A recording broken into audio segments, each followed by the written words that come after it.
Selamat malam pemirsa Indonesia Business Forum kembali hadir. Ketika kita bicara tentang ekonomi digital, pandemi ini sepertinya membuat pergerakannya sedemikian cepat berkembang.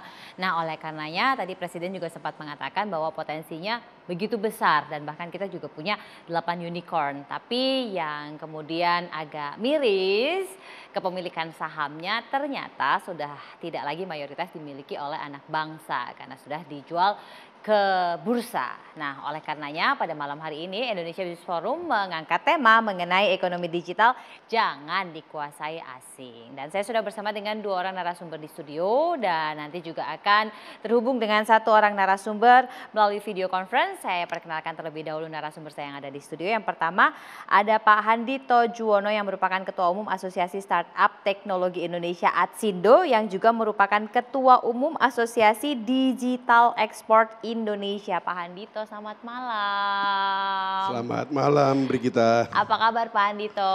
Iya, baik-baik. Ini kalau lihat senyumnya Pak Handito kayaknya semakin banyak anak muda yang kemudian bergerak ke ekonomi digital ya?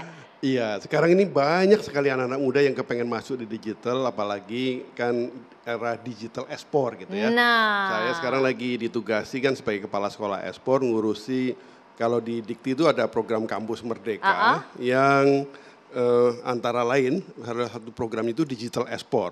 Wah, ini yang daftar langsung brek gitu banyak. Makanya kok senyumnya beda pemirsa. Jadi yang ikut di situ mahasiswa banyak kan mahasiswi tapi. Makanya makin seger ya Pak. Dan tentunya saya juga mau menyapa ada Mas Fitra Faisal, Ekonom UI. Mas Fitra, apa kabar? Apa kabar Mbak Brigita? Nah, ini juga sangat spesifik ngurusin startup ekonomi digital terus menerus. Dan kita juga masih menantikan sambungan dengan Mas Arya Sinulinga, staf sus dari Menteri BUMN. Karena Pak Menteri BUMN ini sempat mengeluarkan statement bahwa BUMN siap untuk bisa membuat ekonomi digital ini menjadi raja kira-kira lah ya, dikuasai oleh negeri sendiri, bukan lagi dikuasai oleh asing, dan BUMN ini bisa masuk ke digital secara lebih masif kira-kira seperti itu. Tapi sebelumnya ini saya mau konfirmasi lagi nih sama Pak Handito. Pak Handito, tadi Bapak sampaikan anak muda begitu banyak yang kemudian tertarik dengan ekonomi digital ini dan karena ada Kampus Merdeka pada akhirnya juga mulai bergerak ke sana. Nah, pergerakannya dari tahun ke tahun, bagaimana kalau Bapak bisa sharing dengan kita?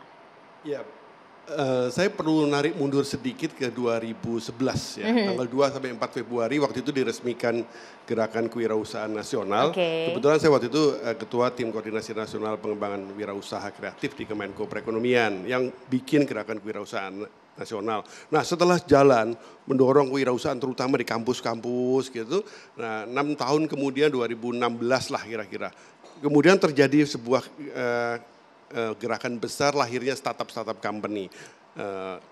Awalnya dari Amerika Serikat, merembet kemana-mana, di Indonesia meledak gitu. Kemudian kami di Indonesia juga mendirikan asosiasi startup teknologi itu.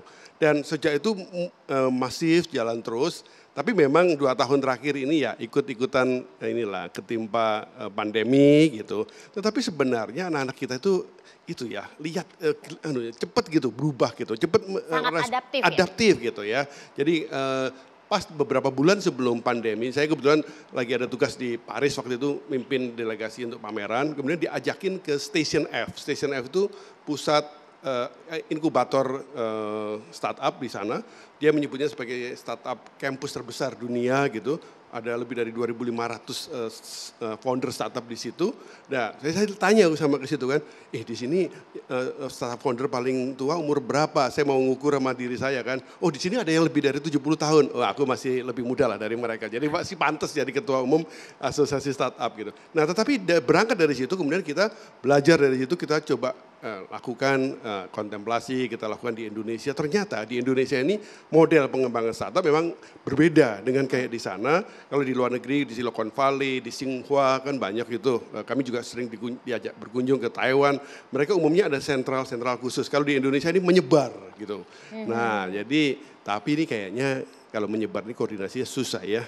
Jadi ini kayaknya perlu dibenahi, apalagi kalau Pak Presiden kepengen kita ini membenahi dunia bisnis digital, ini saya rasa harus dilakukan pembenahan.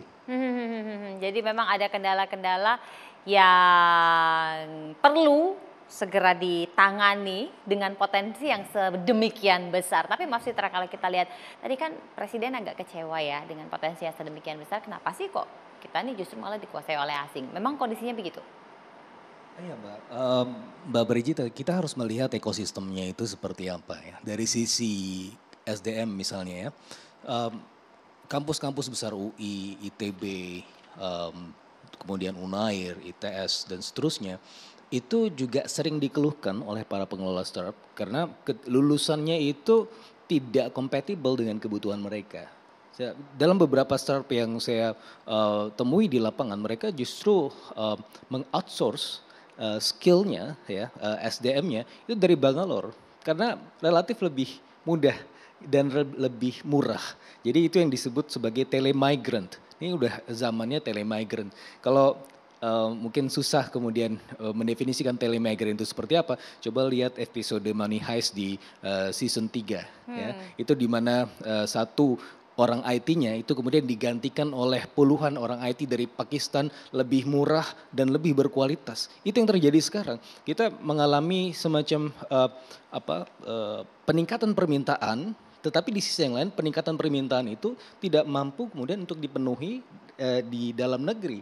Nah, itu juga terjadi dari sisi aspek pemodalan, bukan hanya dari sisi SDM yang compatible, tetapi juga dari ekosistem pemodalannya. Banyak pemodal kita yang pikirannya masih tradisional, melihat untung di jangka pendek. Nah, sementara kalau kita lihat pelaku di global. Bentar, kalau jangka pendek itu berarti durasinya berapa lama kalau ekonomi digital? Iya, kalau kita lihat runway-nya, ya biasanya itu kan antara ada yang 6 bulan, ada yang 2 bulan, ada bahkan yang cuma sangat setahun. Singkat ya, berarti nggak sampai Memang setahun sangat ya? singkat gitu kan. Untuk mengisi runway-runway yang singkat dan sangat scattered itu memang dibutuhkan kelihatan dan kemudian persistensi. Dan itu yang juga tidak dimiliki oleh para pemodal kita di dalam negeri yang pikirannya masih sangat tradisional. Dan oleh karenanya ya wajar saja ketika pemodal itu datang dari luar karena mereka sudah lebih open mind dan dari sisi capital sudah sangat established gitu Mbak. Tapi kalau dilihat persentasenya ya dari hasil telaah analisis dari Mas Fitra, persentase perbandingannya apakah sedemikian besar asing itu menguasai? Sebenarnya dalam era yang kalau disebut oleh Richard Baldwin sebagai globotics, globalization and robotics, ini sudah tidak relevan lagi siapa yang menguasai apa dan siapa yang dikuasai. Karena ini semua sudah cair. Intinya kan kita melihat kebermanfaatan ya. Apakah itu bermanfaat atau tidak? Apakah kita hanya jadi pasar saja atau jadi menjadi pelaku utama gitu kan. Nah, ini yang harus kita lihat. Jangan sampai kita kemudian anti asing sehingga kita kemudian menegasikan kemanfaatan-kemanfaatan yang ada dari luar negeri misalnya yang mana mereka memiliki kapasitas itu sekarang. Nah, yang kita harapkan adalah dengan banyaknya pelaku asing yang masuk ke dalam negeri, ini yang pertama dapat meningkatkan kapasitas dan kompetensi kita. Itu adalah sebuah pull factor. Yang kedua adalah ada knowledge spillover yang terjadi over time gitu ya. Itu yang kita harapkan di jangka menengah dan panjang. Tidak mengapa mereka datang dengan segenap modal dan juga pengetahuan ya, asalkan nanti kita bisa belajar dari situ untuk kemudian bisa memodali SDM kita sendiri, bisa kemudian menjadi pelaku bagi di ekosistem sekarang. Pak Andito, kita sebenarnya punya SDM yang sedemikian besar, potensinya pasarnya, konsumennya juga besar, tapi ternyata masih sangat tradisional sehingga untuk bisa bermigrasi, melakukan transisi, ini kalau pinjam istilahnya Pak Renald Kasali, shiftingnya agak lama ya? Iya, memang kalau kita ikut ya hanya alon-alon masalah kelakon gini lama kan gitu. Okay. Tetapi saya sih sangat berharap teman-teman Mas Fitra dari perguruan tinggi ya, dari UI, dari ITB, dari seluruh Indonesia lah, itu swasta maupun perguruan tinggi negeri, saya selama ini punya kedekatan sama mereka ini bisa di leverage nih, bisa dikebut nih. Karena sebenarnya begini, kalau kita bicara tentang perkembangan bisnis digital di Indonesia dengan adanya unicorn, itu kan sebenarnya boleh dikatakan lahir tiba-tiba ada investor masuk. Benar tadi itu, jangan sampai dikuasai asing katanya Pak Presiden kan begitu kan ya. Ada kekhawatiran. Saya tapi sebenarnya begini, kalau saya lihat begini, ini tidak terhindarkan memang penguasaan asing, tetapi kalau bisa dikurangi. Jadi maksud saya begini, sebenarnya kalau kita bicara startup company itu kan ada saya melihat ada dua yang terpenting di sana. Model bisnis sama duitnya kan gitu. Nah model bisnis, teknologi itu menjadi enabler sebenarnya. Dalam banyak hal malah bisa dipinjam dulu gitu ya.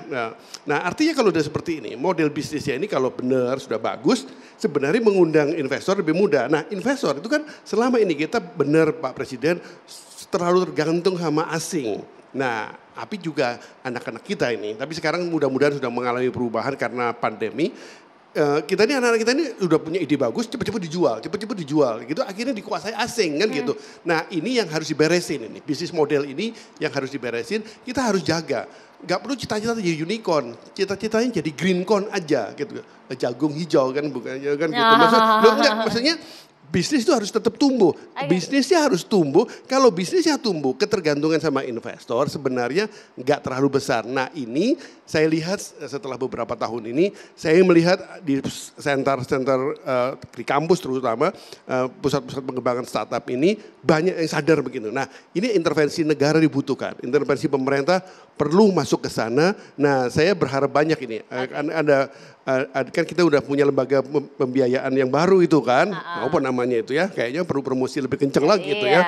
Nah ini harusnya bisa mendorong supaya ketergantungan sama investor asing agak berkurang. Gitu. Oke, jadi ada yang mesti dibedakan antara model bisnis dan tadi termasuk juga SDM-nya memang ada hal yang perlu dipisahkan sehingga mana dulu yang mau dibenahin. Tapi sebenarnya tantangan ini sudah ada strateginya. Nah bagaimana supaya strategi ini bisa dilakukan percepatan. Sesaat lagi kita juga akan masih menantikan ini Bang Arya Sinulinga, staf sus dari Menteri BUMN untuk bisa bergabung. Nah tadi disampaikan ada peran negara. Di mana kemudian BUMN bisa bergabung. Sesaat lagi tetap bersama kami.